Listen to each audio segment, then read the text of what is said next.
মারামারির মাঝখানে দীপুদার গালি পড়ে গেছিল, এই সবে এসছে। আমরা বাইরে আরো 2-3টে মারামারি দেখে ফেলেছি। তো আমরা এখন বেরিয়ে পড়েছি দীঘা যাওয়ার জন্য দুজনে, আর সবাই আছে ট্রেনে। আমরা যাব সবাই, মানে ট্রেনে উঠবো, ছোটো মামা ছোটো মামি সব আছে। তো আমরা গিয়ে বাগনান থেকে জয়েন হব, তারপর একসাথে যাব একদম দীঘা, ঠিক আছে? চলো এখন বেশি না কথা বাড়িয়ে আপাতত যাওয়া যাক, কেননা এক হাতে ক্যামেরা ধরে আর এক হাতে বাইক চালাতে খুবই অসুবিধা হচ্ছে, তাই বেশি কথা বলবো না। একদম চলো বাগনান স্টেশনে গিয়ে দেখা হচ্ছে। তো তারপর আমরা সবাই এসে গেছি এখন বাগনানে। আর এখানে অনেক তাড়াহুড়ো ছিল আজকে, প্রতিবন্ধী সিটে উঠতে হবে, দেখি ফাইন ফাইন নেয় কি না, কারণ বলা যাচ্ছে না কি হবে কি না।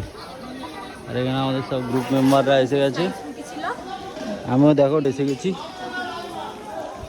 ঘাম ফাম দিয়ে দিল ভাই, এত গরম যে কি বলবো। আরে হাতে একটা প্লেট ধরিয়ে দিয়েছে, আর এটা নিয়ে যেতে হবে, ঠিক আছে? তো চলো বেশি আর কথা বলবো না, একবারে ট্রেনে উঠে দেখা যাচ্ছে। তো তারপর আমাদের ট্রেনে এখন ঢুকে গেছে।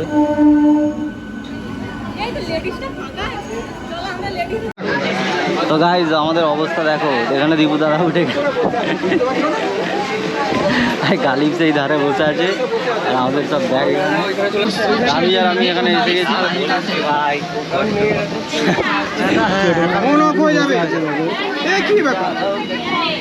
গালিব একটা মাজা এনেছে 5 লিটার নাকি 10 লিটার, গালিব মাজা এনেছে 10 লিটারের, ঠিক আছে? সেটা একটু দেখাবো, এই ব্যাগেতে আছে তো দেখাতে পারছি না। দীপুদার খারাপ অবস্থা, চলো আবার পরে দেখা হবে। এখন বহুত ভিড়ভাড়টা হয়ে গেছে, চলো আমরা দাঁড়িয়ে দাঁড়িয়ে যাই, আমি এতক্ষণ ধরি না পড়ে যেতাম। চলো এখন টাটা।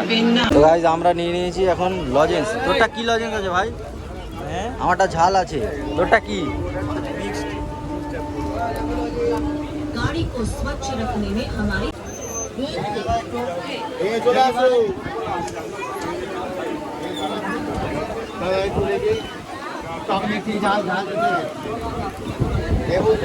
ভাইরে ভাই, ট্রেনের ভিড়ের কথা আর কি বলবো ভাই, দুঃখের কথা। এসেছিলাম ভাই ঈদের একদিন পরে দীঘায়, আর এসে দেখছি এক বিরল ঘটনা ভাই, এত লোকজন, উফ, কোথায় দাঁড়াবে কোথায় পা ফেলবে মানে কিছু বোঝা যাচ্ছে না ভাই। আমরা সেই বাগনান থেকে দাঁড়িয়ে দাঁড়িয়ে আসছি, আর এখানে আমি একটা সিট পেয়েছিলাম ফাইনালি, সেখানেই বসে আছি। আমার অবস্থাটা দেখে বুঝতেই পারছো কী অবস্থা।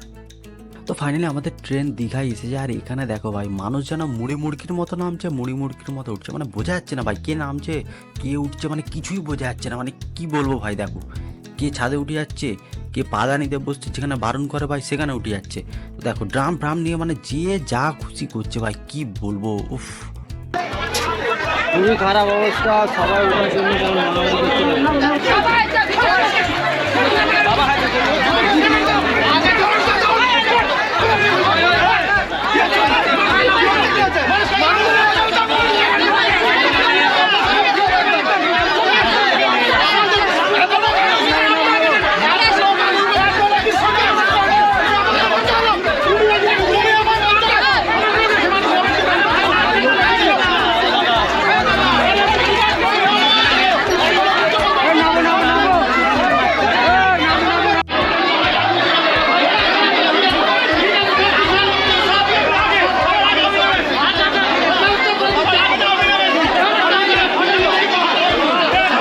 ভাই এটা দীঘা আছি না কোথায় আছি মানে কিছু বুঝতে পারছি না, যেখানেই তাকাচ্ছি ভাই সেখানেই ঝগড়া মারামারি কাটাকাটি মানে ফাটাফাটি যা খুশি হয়ে যাচ্ছে ভাই। এরা আমাদের সাথেই আসছিল, মানে একই বগিতে আমরা ছিলাম, তো নিয়ে নামতে নামতে মানে কি হয়ে গেল ভাই কিছু বুঝতেই পারলাম না। ফাটাফাটি চলছে ভাই, সব জায়গায় ফাটাফাটি।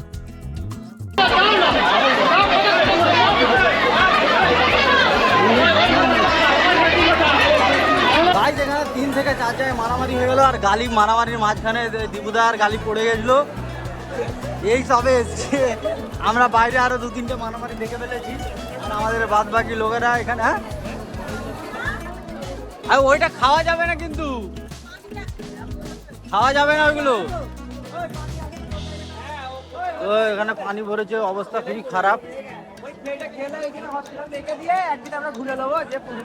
গালিব একটা হেডফোন কিনেছে লাল কালারের, ওয়াও নাইস লাগছে হেডফোনটা।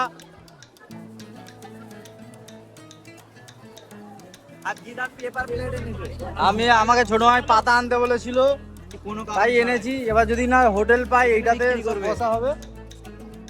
চলো এখন রুম পাবো নাকি তার কোনো ঠিক ঠিকানা নেই, আপাতত গিয়ে রুম খোঁজে যাচ্ছে। তো গাইস ফাইনালি আমরা 1000 কিলোমিটার সফর করে চলেছি দীঘায়। ভাই অনেক মারামারি কাটাকাটি ফাটাফাটির উপর থেকে পার করে আমরা কিছুই করিনি মারামারি ফাটাফাটি, তাও আমরা চলে এসেছি দীঘায়। তো গাইস প্রচণ্ড পরিমাণে ঝগড়া হয়ে গেল, একটা বড় মারামারি দাঙ্গা হয়ে গেল, আর আমরা সব দাঁড়িয়ে দাঁড়িয়ে দেখছিলাম। এখন যে ফোন করে দিতে আবার যা ছোট আন্টি ফোন করছে, দেখি কি বলে। তো দেখো দীঘায় আসার আসল মজাটা হচ্ছে এই যে এখান থেকে যাওয়াটা। ভাই এই জায়গাটা কিন্তু খুব সুন্দর লাগে, মানে আমি যতবার যাই আমার পার্সোনাল ওপিনিয়ন থেকে বলছি এই জায়গাটা আমার খুবই ভালো লাগে কিন্তু। আর আমি প্রত্যেকবারের মতো এখানটাতেই ভিডিও করি, মানে ভালো লাগে আর কি, এই জন্য করি আর কি। তো চলো এখন কোথায় মানে রুম নেবো না নেবো তার কোনো ঠিক নেই। তো আপাতত এই গরমের মধ্যে চলো গিয়ে খোঁজা যাক।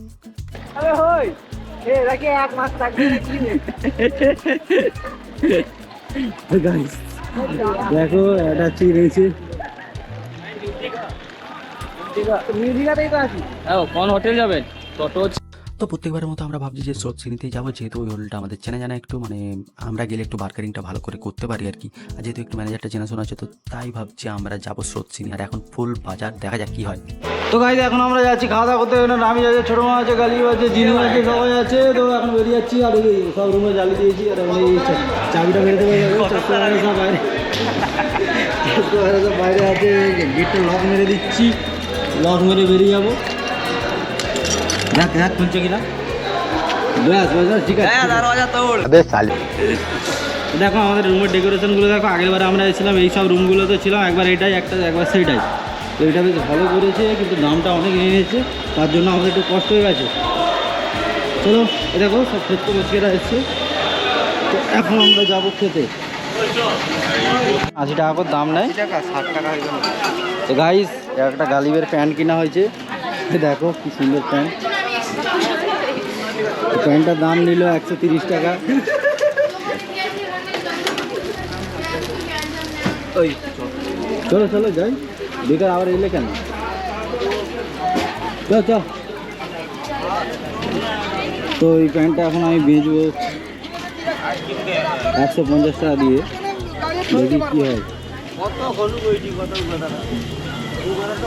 তো প্রথমে আমি গরুকে এটা বেচার চেষ্টা করব। আচ্ছা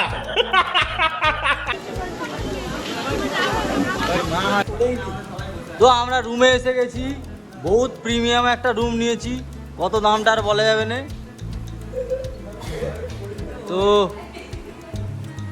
দেখো কি বড় রুম, আর গালিব ফের গেঞ্জি পরে ফেলেছে ভিডিও হচ্ছে বলে। তো আমরা যেহেতু লোকাল এসেছি, আমাদের ভাই আস্তে আস্তে অনেক লেট হয়ে গেছে, আর গাড়ি এমনিতে 1 ঘন্টা 35 মিনিট লেট করেছে, ঠিক আছে। তো এই জন্য মানে গরমে তো আমাদের অবস্থা পুরোই খারাপ হয়ে গেছে। আর এখানে রুমে এসে আমাদের খুবই ভালো লাগছে, মানে এসি ফেসি চালিয়ে দিয়েছি, এখন একটু মানে শান্তি লাগছে, ঠিক আছে। তো এখানে আমরা একটু বসে আছি, তারপরে আমরা খাওয়া দাওয়া করতে বেরোবো। তো এই ভিডিওটা এতটাই, ভিডিওটা ভালো লাগলে like comment share and subscribe করতে ভুলবে না। পরের পার্টটা আবার আসছে কালকে। সব খুলে ভালো থাকবে, সুস্থ থাকবে, টাটা।